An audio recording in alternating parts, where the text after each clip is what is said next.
जय जवाहर जय छत्तीसगढ़ संगवारी हो और आप मन के फिर स्वागत है आज के मोर ये वाला नया ब्लॉग वीडियो में। और मोर साथ आवे ये देखो है ब्लॉग हाय। तो संगवारी हो लगभग 1-2 हफ्ता के बाद आज मोला टाइम मिली से वीडियो शूट करे के, तो शूट करा था वो हमन खावा था अपन अंगूर। और आज के ब्लॉग वीडियो में आप मतलब दिखाने वाला हूँ अक्ति बिहाव में जो बारात आ रही है ओकर वीडियो ला आप मतलब दिखाए नहीं रहे हो, तो बस ब्लॉग शूट करेंगे।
बजाओ रे।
कैसे पैसा वैसे नीचे के अरे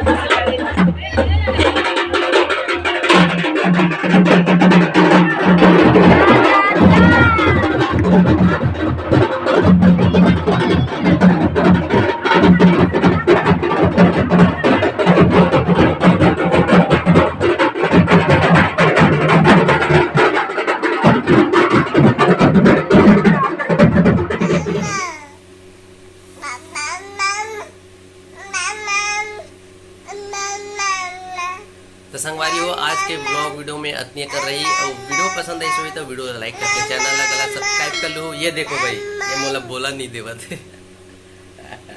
मिलता नहीं नावा वाला ब्लॉग वीडियो में, तब तक के लिए बाय बाय। चलो बाय बाय कर लो, बाय बाय कर लो, चलो बाय कर लो। अप्पा निकलेगा।